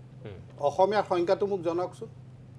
অসমীয়াৰ সংখ্যাটো মোৰ কাৰণে মই তেখেতসকলে কি কয় নাজানো আপুনি যদি মোক সোধে অসমীয়া ভাষা সাহিত্য সংস্কৃতিয়ে অনুপ্ৰাণিত কৰা অসমক ভাল পোৱা প্ৰতিগৰাকী নাগৰিক ভাৰতীয় মানুহেই মোৰ দৃষ্টিত কিবা নহয় কিবা পৰ্যায়ত এটা অসমীয়া প্ৰত্যেকে অসমৰ কথা ভাবে ভাৰতৰ কথা ভাবে আৰু তেওঁলোকৰ সংজ্ঞা তেওঁলোকে দিব তেওঁলোকৰ সংজ্ঞা তেতিয়াহ'লে মই যদি তেখেতৰ সংজ্ঞাৰে যাওঁ তেতিয়াহ'লে আমাৰ জনগোষ্ঠীবোৰ কি তেতিয়াহ'লে অসমীয়া নহয় আজি মিচিংসকল কি তেওঁলোকে অসমীয়া ভাষা নকয় তেওঁলোকে মিচিং ভাষা কয় ডাঙৰীয়া মোৰ প্ৰতিটো লেখাতে আছে আপুনি কি লিখিছে নিলিখিছে আপোনাৰ হাতত যথেষ্ট সময় আছে আপুনি লেখক হিচাপে প্ৰতিষ্ঠিত আপুনি কি লিখিছে এইটো আপোনাৰ নিজস্ব দৃষ্টিভংগী কিন্তু কথাটো হৈছে ভাষাভিত্তিক যিটো আপোনালোকে জাতীয়তাবাদৰ কথা কয় এই ভাষাভিত্তিক জাতীয়তাবাদে অসমখন ধ্বংস কৰিলে মই এটা কথা ক'ব লাগিব নিতুমণি মই কি শব্দ দুটা লগাইছিলোঁ ভট্টাচাৰ্য ডাঙৰীয়াই হয়তো আজি ইমান এটা উৎকণ্ঠাৰ মাজেদি পাৰ কৰাইছে তেওঁ হয়তো পাহৰি গ'ল মই সুস্থ আৰু উদাৰ অসমীয়াত্ব বুলি কৈছোঁ সংকুচিত সংকীৰ্ণ অসমীয়া নহয় তাত প্ৰতিটো জনগোষ্ঠী মই জনগোষ্ঠীক আনকি ভাই বুলিও নকওঁ কাৰণ প্ৰতিটো জনগোষ্ঠীৰ নিজা নিজা সম্ভ্ৰম নিজা নিজা মান্যতা নিজা নিজা পৰিপূৰ্ণ সংস্কৃতি আছে সকলোকে লৈ চলাটোৱেই হ'ল আমাৰ সুস্থ অসমীয়াত্ব জাতীয়তাবাদ বুলি অন্ততঃ মই আৰু মই ভাবোঁ পৰৱৰ্তী সময়ত নিৰ্বাচন শেষ হ'লে ভট্টাচাৰ্য ডাঙৰীয়াকো আপুনি আমন্ত্ৰণ কৰিব আমাকো আপৰণ কৰিব এটা তাত্ত্বিক আলোচনা আমাৰ মাজত হ'ব লাগে নিঃসন্দেহে হ'ব লাগে কিয়নো মই আকৌ কৈছোঁ যে ভাষাভিত্তিক যিটো এটা জাতীয়তাবাদৰ কথা কয় অসমীয়াৰ সংজ্ঞা দিব খোজে এই ভাষাভিত্তিক অসমীয়াৰ সংজ্ঞাটোৱে অসমখনক ধ্বংস কৰিলে ধৰ্মভিত্তিক কথাটোৱে আৰু বেছি ধ্বংস কৰিব সেইটো ভয় খায়ে মোৰ লক্ষীধৰ শৰ্মাৰ চিৰাজ গল্পটোলে মনত পৰে আৰু মোৰো মনত পৰে ছৈয়দ আব্দুল মালিকৰ লেখীয়া মানুহ যিখিনি মানুহে কয় এটা কৰিছিল এটা নহয় এটা সময়ত তেখেতে মুছলিম লীগৰ সেই পয়গমখন সম্পাদনা কৰিছিল কিন্তু তেওঁৰ যিটো বৰ্ণিল বিশাল যিটো ভূমিকা এজন ইছলাম ধৰ্মাৱলম্বী মানুহ হৈ মহাপুৰুষ শ্ৰীমন্ত শংকৰদেৱৰ প্ৰথমখন উপন্যাস লেখা মানুহ ছৈয়দ আব্দুল মালিক সকলোৱে মালিক ছাৰ বুলি কয় তেওঁলোক মই ভাবোঁ আজিৰ বিতৰ্কৰ মাজলৈ নানি অনাটোৱে ভাল আমি কওঁ ডক্টৰ হীৰেণ গোহাঁইক আমি ছাৰ বুলি কওঁ এইটো কথা মুকলিকে কওঁ ডক্টৰ হীৰেণ গোহাঁইৰ লগত বহু কথাত মতানৈক্য থাকিলেও তেখেতক কওঁ আৰু সেইখিনি কথা মুকলিকৈ কোৱাৰ মোৰ অন্তত সৎসাহস আছে নহয় মই কিবাই ক'ব বিচাৰি আছে মই আহিম মই ব্ৰজেন ডেকাৰ কাষলৈ যাম মই সিদ্ধাৰ্থ ভট্টাচাৰ্য ডাঙৰীয়াক মইহে এটা কথা সুধিব বিচাৰিছোঁ যে ভাষাভিত্তিক আপুনি কৈছে যে এই যিটো চেণ্টিমেণ্ট যিটো আৱেগ বা অসমীয়া যিটো জাতীয়তাবাদ এইটোৱে অসমীয়া জাতিৰ ক্ষতি কৰিছে মই আপোনাক এনেই সুধিছোঁ যে অসমীয়া যিটো জাতীয়তাবাদ বুলি আমি কওঁ আপোনাৰ মতে কিহৰ ভিত্তিত অসমীয়া জাতীয়তাবাদ আমি বৰ বেছি দূৰলৈ যাব নালাগে আপুনি আমাৰ ওচৰৰে নাগালেণ্ডত চাওক তেখেতসকলৰ যিকেইটা ট্ৰাইবছ আছে প্ৰত্যেকটো ট্ৰাইবছে এটা এটা নিজৰ ডাইলেক্টত কথা পাতে তাৰপিছতো তেখেতসকলে নাগা আইডেণ্টিটিটো কেনেকৈ আনিছে তেখেতসকলে নাগা আইডেণ্টিটিটো আনিছে যে তেখেতসকলৰ যিটো জিঅ'গ্ৰাফিকেল চিনাকি সেই চিনাকিটোৰ মাজেৰে নাগালেণ্ড মানে তেওঁলোকৰ যিটো ভৌগোলিক সীমা সেই সীমাৰ ভিতৰত থকা সকলো আও বাকী যিবিলাক আছে আংগামী এনেকুৱাকৈ ঢেৰ আছে ৰেমি এই সকলো জনগোষ্ঠী এই সকলো ফৈদকে যিখিনি অঞ্চলত থাকে সেই অঞ্চলভিত্তিক জিঅ'গ্ৰাফিকেল পেৰামিটাৰ্ছত থকা সেইখিনি চিনাকিটোৱে তেওঁলোকক সফল নগা হিচাপে জাতি হিচাপে পৰিচয় দিয়াত সক্ষম হৈছে ইয়াত কোনো ধৰ্মৰো কথা অহা নাই ইয়াত কোনো ভাষাৰ কথা অহা নাই ইয়াত কোনো এথনিক হেৰিটোৰো অহা নাই এইটো মই নাগালেণ্ডৰ কথা সোধা নাই মই আপোনাক অসমৰ কথা সুধিছোঁ অসমৰ কথা কৈছোঁ যে অসমৰ যি ভূখণ্ড সেই ভূখণ্ডত স্থায়ীভাৱে থকা মানুহখিনিৰে অসমীয়া পৰিচয় হ'ব লাগে যদি জ্যোতিপ্ৰসাদ আগৰৱালা সেইটোকে কৈছে যিটো অসমীয়া জাতীয়তাবাদ আপোনাৰ মতে কিহৰ ভিত্তিত মই সেইটো সুধিছোঁ ভৌগোলিক পৰিসীমাৰ এইটো সম্পূৰ্ণভাৱে আমি সম্পূৰ্ণভাৱে সেই কথাটো আমি তেখেতৰ ভৌগোলিক পৰিসীমা কৰিব লাগিব ঠিক আছে মই এইটো কৰিব পাৰে সেইটো আপুনি আপোনাৰ মতত আছে মই ঠিক আছে সেইটো গণতান্ত্ৰিক মই সেইটো কাৰণে মই জানিলোঁ মই ব্ৰজেন ডেকাৰ কাষলৈ আহিছোঁ আমি অনুষ্ঠানটো যিহেতু শেষ কৰিম শেষৰ ফাললৈ আহিছোঁ ডেকা ডাঙৰীয়া আপুনি ক'ব বিচাৰিছিল কৈ লওক সমগ্ৰ ভাৰত জুৰি এই ধাৰণাটো এতিয়া অতি দৃঢ় হৈছে মানুহৰ মনত যে কেন্দ্ৰীয় চৰকাৰখনে কিছুমান অনুষ্ঠানক বিশেষকৈ ইডিক তেওঁলোকৰ নিজৰ ৰাজনৈতিক স্বাৰ্থত ব্যৱহাৰ কৰিছে সুপ্ৰিম কোৰ্টে ইডিৰ চিফজনক ক'ব লগা হৈছিল তুমি পদত্যাগ কৰা মনত আছে কি জানি আপোনালোকৰ কাৰণ তেওঁলোকৰ নিজৰ এজন মানুহক ৰাখি থৈ দিছিল গতিকে এই পাৰচেপশ্যনটো মই অতি এই ক্ষেত্ৰত মোৰ দৃঢ়মত যে বিজেপি চৰকাৰখনে গণতান্ত্ৰিক অনুষ্ঠানসমূহক নিজৰ মতে চলাব বিচাৰে আৰু এইটো তেওঁলোকৰ এটা ষ্ট্ৰেটেজিৰে অংশ তেওঁলোকে ভাৰতখন সম্পূৰ্ণ তেওঁলোকৰ মতে চলাটো বিচাৰে গণতান্ত্ৰিক প্ৰতিষ্ঠানসমূহ থকাটো তেওঁলোকে নিবিচাৰে দ্বিতীয় কথা হ'ল ঠিক এইটোৰে বিৰুদ্ধে মোৰ মতে এইবাৰ ভাৰতৰ মধ্যবিত্ত শ্ৰেণীটো আৰু নতুন মানুহখিনি মোৰ লাগে যে এইবাৰ নতুন ল'ৰাখিনি আৰু মধ্যবিত্ত শ্ৰেণীটোই যে এই স্বৈৰতন্ত্ৰ তানাচাহী আৰু সংবিধানৰ প্ৰতি ভাবুকি এই দুটা কোনোবাখিনিত মই আণ্ডাৰ কাৰেণ্ট বুলি ক'ম মই নকওঁ যে এইটো সাংঘাতিক ভাৰতত ইছ্যু হৈছে কিন্তু ভিতৰে মোৰ লাগে যে এইবাৰ কিছু ভোটাৰক অন্ততঃ মধ্যবিত্ত শ্ৰেণী আৰু নতুন পুৰুষৰ ল'ৰা ছোৱালীখিনিক এইটোই অলপমান হ'লেও আবেদন জনাইছে এপিল কৰিছে যে ভাৰতখন এখন গণতান্ত্ৰিক দেশ হৈ থাকিব নে এখন স্বৈৰতন্ত্ৰলৈ ৰূপান্তৰিত হ'ব ভাৰতখন এই সংবিধানৰ মতে চলি থাকিব নে বিজেপি আশা কৰাৰ নিচিনা এখন হিন্দু ৰাষ্ট্ৰ বা এখন মনুসংহিতাৰ ভিত্তিত এখন নতুন সংবিধান হ'ব নেকি এই প্ৰশ্নটো কিন্তু এইবাৰ মানুহৰ মনত ক্ৰিয়া কৰিছে আৰু মই ভাবোঁ যে কোনোবাখিনিত হয়তো এইটো মানুহক ভোট দিয়াৰ সময়ত মধ্যবিত্ত শ্ৰেণীটোক আৰু নতুন পুৰুষক এইটো কিছু পৰিমাণে হ'লেও ইয়াত অৰিহণা যোগাব এই চিন্তাখিনিয়ে দিগন্ত বৰ্মন ডাঙৰীয়া মই শেষবাৰৰ কাৰণে আপোনাৰ কাষলৈ গৈছোঁ আপোনাৰ একদম শেষ বক্তব্য কি হ'ব মই এইমাত্ৰ মোৰ যিজন বক্তব্য ডেকা ডাঙৰীয়া মই দেখা নাই টিভি স্ক্ৰীণত হয়নে ডেকা ডাঙৰীয়া হয় তেখেতে যিখিনি কথা ক'লে ইয়াৰ আগৰ বক্তাজনে মই সেইটো মানি লৈছোঁ দেখা হেল্ল' শুনিছেনে হয় এইবাৰ ভাৰতবৰ্ষৰ নতুন ভোটাৰে এইটো বিবেচনা কৰিছে যে নৰেন্দ্ৰ মোদী ডাঙৰীয়া যদি পুনৰ ভাৰতৰ প্ৰধানমন্ত্ৰী হিচাপে প্ৰতিষ্ঠিত হয় ভাৰতৰ সংবিধানখন নোহোৱা হৈ যাব গণতন্ত্ৰ নাইকিয়া হ'ব আৰু অসমতো আমাৰ ডক্টৰ হিমন্ত বিশ্ব শৰ্মা ডাঙৰীয়াই অৰুণাচলৰ পৰা যেনেকৈ চাকমা হাজং 5 লাখ আনি পেলাই তেওঁলোকৰ ভোট বেংক সৃষ্টি কৰিব বিচাৰিছে এই বিভিন্ন কথাত আমাৰ নতুন ভোটাৰসকলে এইটো ভাল পোৱা নাই আৰু মই ভাবোঁ সেইকাৰণে এইবাৰ ভাৰতবৰ্ষৰ জনসাধাৰণে বিশেষকৈ ইয়াং ভোটাৰ নতুন ভোটাৰসকলে বিজেপিৰ বিপক্ষে ভোটদান কৰিছে হয় মই ধন্যবাদ জনাইছোঁ মই কীৰ্চলীয়া ডাঙৰীয়া আমি অনুষ্ঠানটো শেষ কৰিম মই খুব চমুকৈ দুটা কথা কওঁ হয় প্ৰথম কথা অসমৰ আঞ্চলিকতাবাদ সম্পৰ্কত অসমৰ আঞ্চলিকতাবাদৰ ক্ষেত্ৰত মই কিছুদিনৰ পিছত বিতংকৈ কওঁ আপোনাৰ লগতে মই কথা পাতিম হয় অসমত আঞ্চলিকতাবাদী তাত্ত্বিকভাৱে কোনোদিনেই শুদ্ধ নাছিল আৰু সদায় বিপদলৈ লৈ যোৱা হৈছিল আৰু অসমৰ আঞ্চলিকতাবাদী আৰু বাওঁপন্থীসকলৰ সদায় মতানৈক্য আছিল ঠিক তেনেকৈ অসমৰ ৰাষ্ট্ৰীয়তাবাদী শক্তিসমূহৰ লগতো আৰু তেওঁলোকৰ তাত বিশ্বাসী ব্যক্তিসকলৰ লগতো এনেকৈ ৰাষ্ট্ৰীয়তাবাদৰ ক্ষেত্ৰতে বিজেপি আৰু কংগ্ৰেছৰ দুইটা ৰাষ্ট্ৰীয়তাবাদী দল হিচাপেও মত পাৰ্থক্য আছে মই বিশ্বাস কৰোঁ যে অসমৰ ভৱিষ্যতত যদি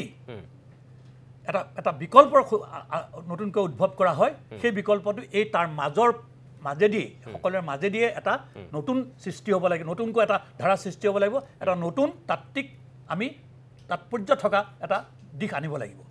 2 নম্বৰ কথা মই আকৌ ক'লো যে নিৰ্বাচনত কোন জিকে সেইটো ইম্পৰ্টেণ্ট কথা নহয় এতিয়া এটা কথা দিক নিৰ্ণায়ক হৈ গৈছে যে দিক নিৰ্ণয় হৈছে যে ভাৰতবৰ্ষত এটা নতুন জাগৰণ হৈছে কিছুমান কথাৰ বিপক্ষে ব্যক্তি হিচাপে নহয় মই ব্যক্তি হিচাপে অলপ ৰাজনৈতিক হিচাপে কাৰোবাৰ কথা ক'ব পাৰোঁ কিন্তু ভাৰতবৰ্ষত কোনেও চেষ্টা কৰিলেও ভাৰতৰ সংবিধান নাইকিয়া কৰি দিব নোৱাৰে কোনোবাই ভাৰতক অলপ দিন মিছইউজ কৰে ইন্দিৰা গান্ধীৰ নিচিনা মানুহ ইমাৰ্জেঞ্চি কৰি পাছত কি অৱস্থা হৈছে আপোনালোকে দেখিছে ভাৰতত মানুহ ইমান অসহায় নহয় মই ভাবোঁ যদি এই গতিটো আৰু মই ভাবোঁ যে বিজেপিটো বহুত মানুহ আছে যি এই বৰ্তমান যিটো চলি আছে অসহ্য পাই গৈছে তেওঁলোকে অসহ্য হৈ পাই গৈছে বাহিৰত প্ৰকাশ কৰা নাই ভৱিষ্যত এই নিৰ্বাচনৰ পিছতে কিন্তু উভতনি যাত্ৰা আৰম্ভ হ'ব আৰু হয়তো সমস্ত ভাৰতবৰ্ষত অভাৱনীয়ভাৱে এটা নতুন মেৰুকৰণ আৰম্ভ হ'ব যিটো মেৰুকৰণে ভাৰতবৰ্ষক ভাললৈ লৈ যাব ভাৰতবৰ্ষক ধ্বংস কৰিব পৰা শক্তি এতিয়ালৈকে সৃষ্টি হোৱা নাই ধন্যবাদ জনাইছোঁ মই আপোনালোক আটাইকেইজনকে মোৰ সময় শেষ হৈ গৈছে আমি কেতিয়াবা অনুষ্ঠানটো শেষ কৰিব লাগিছিল চিৰিয়াছ এটা আলোচনা হোৱাৰ কাৰণে আমি কিছু সময় বৃদ্ধি কৰিলোঁ আৰু মই একো নকওঁ এখেতসকলে নিজা নিজা দৃষ্টিভংগীৰে গোটেই কথাখিনি কৈছে আমি 4 জুনত গম পাম কাৰ কথা সঁচা কাৰ কথা মিছা এখেতসকলে যি ধৰণে বিশ্লেষণ কৰিছে মই তাত শেষত কাৰ কথা সঁচা আৰু কাৰ কথা ভুল কোন সত্য প্ৰমাণিত হ'ল কোন অসত্য মানে সেইটো আমি 4 জুনত গম পাম কিন্তু এখেতসকলৰ কথাখিনিৰ লগত শেষত মই নিজে এটা কথা যোগ দিওঁ যে যিকেইটা কথা ইয়াত হয়তো এতিয়ালৈকে ওলোৱা নাছিল মই ভাবোঁ আৰু এটা বিশেষ দিশত বিশেষত্ব আছে যে হিমন্ত বিশ্ব শৰ্মাৰ ৰাজনৈতিক জীৱনত এই নিৰ্বাচনটোৱে হয়তো প্ৰথমটো নিৰ্বাচন যি একদম সন্মুখত প্ৰধান সেনাপতিৰ দায়িত্ব অৰ্পণ তেওঁ কান্ধত ইয়াৰ আগত তৰুণ গগৈ আছিল ইয়াৰ আগত সৰ্বানন্দ সোণোৱাল আছিল কিন্তু এইবাৰ তেওঁ মুখ্যমন্ত্ৰী হয় আমি এটা ৰাজ্যৰ ৰাজনীতিলৈ অহাই নাই ৰাজ্যৰ ৰাজনীতিৰ কাৰণে 2 বছৰ সময় আছে যুদ্ধত নাই কিবদা ঠিকে আছে কিন্তু মই অসমৰ যিহেতু সিদ্ধাৰ্থ ভট্টক মই যিটো কথা কৈছিলোঁ যে অসমৰ প্ৰেক্ষাপটত মই শেষত কথাখিনি সুধিছিলোঁ যিহেতু মই কৈছোঁ যে এইটো হিমন্ত বিশ্ব শৰ্মাৰ কাৰণে সঁচাকৈ 9খনৰ পৰা তেওঁ বৃদ্ধি কৰিব পাৰিব তেওঁ 14খন কৈ আছিল তাৰপিছত 12খন কৈ আছিল 11খন 11.5খন কৈ আছিল 4 জুনত আমি গম পাম যে সঁচাকৈয়ে কিমান আসন পালে 1 2 গৌৰৱ গগৈ কংগ্ৰেছে নেতা বনোৱাতকৈও এই নিৰ্বাচনটোত বিজেপিয়ে বাৰু গৌৰৱ গগৈক আগন্তুক দিনৰ বিৰোধী শিবিৰৰ নেতা হিচাপে উজ্বলাই তুলিলে নেকি এই দিশটো কিন্তু এই নিৰ্বাচনত অত্যন্ত গুৰুত্বপূৰ্ণ কাৰণ গৌৰৱ গগৈ নগাঁৱত খেলিব বুলি ইয়াৰ আগত বিজেপিয়ে যিটো কেম্পেইনিং আৰম্ভ কৰিছিল মিয়া ভোট লৈ পেলাই জিকিব বুলি যেতিয়াই যোৰহাটৰ কেণ্ডিডেট হৈ গ'ল তেতিয়াই বিজেপিৰ সুৰ সলনি হ'ল আৰু মিয়াৰ ভোট বিচাৰিবলৈ বাধ্য হ'ল যিটো 3 নম্বৰ বৈশিষ্ট্য যে প্ৰথমবাৰৰ কাৰণে বিজেপিয়ে মিয়াৰ ভোট বিচাৰিলে মিয়াৰ ওচৰত এক প্ৰকাৰ আত্মসমৰ্পণ কৰিছে সিংহৰ দৰে গৰুজি থকা বিজেপিৰ নেতাসকল মেকুৰীৰ দৰে মেয়াইছে মিয়াৰ ওচৰত 3 নম্বৰ বৈশিষ্ট্য আৰু 4 নম্বৰ বদৰুদ্দিন আজমল নামৰ এই মানুহজনৰ ৰাজনৈতিক ভৱিষ্যত এই নিৰ্বাচনটোত যদি কেনেবাকৈ ৰকিবুল হুছেইনৰ হাতত হাৰে 3 বাৰৰ সাংসদ হোৱা আৰু যিটো মেৰুকৰণৰ ৰাজনীতি কৰিবলৈ সুযোগ অসমখনত দিয়া হৈছিল এই আজমলৰ যদি জীৱনৰ এইটো অত্যন্ত প্ৰত্যাহ্বানমূলক নিৰ্বাচন সঁচাকৈ হয় ইও এটা অন্যতম বৈশিষ্ট্য হ'ব আৰু 5 নম্বৰ এই যে ইয়ং ভোটাৰখিনিৰ কথা বাৰে বাৰে কৈ থকা হৈছে নতুন ভোটাৰখিনিৰ কথা কৈ থকা হৈছে সঁচাকৈ তেওঁলোকে এই ধৰ্মীয় মেৰুকৰণৰ উদ্ধত থাকি কাৰোবাৰ অত্যাচাৰ কাৰোবাৰ অহংকাৰ এইবিলাকৰ বিৰুদ্ধে যদি ভোট দিব বিচাৰিছে সেয়া কেন্দ্ৰতেই হওক সেয়া অসমৰ ক্ষেত্ৰতেই হওক যিবিলাক কথা কৈ থকা হৈছে যে গণতন্ত্ৰৰ ভেটি সুৰক্ষিত কৰাৰ স্বাৰ্থত প্ৰতিষ্ঠানবিলাক সংবাদ মাধ্যম সংবিধান ইডি CBI এইবিলাক যদি সঁচাকৈ ধ্বংস কৰিব বিচৰা হৈছে তাৰ বিৰুদ্ধে যদি কোনোবাই ৰায় দিছে তেনেহ'লে তাৰ প্ৰধান খনিকৰ নিউ জেনেৰেশ্যন নতুন ভোটাৰ শিক্ষিত চাম এই 5টা শ্ৰেণীৰ যিটো গুৰুত্ব এই নিৰ্বাচনটোত কিন্তু 4 জুনত আমি হয়তো গম পাম এই 5টাও অন্যতম বৈশিষ্ট্য নিশ্চয় আজিৰ জনমত ইমানতে সামৰিছোঁ নমস্কাৰ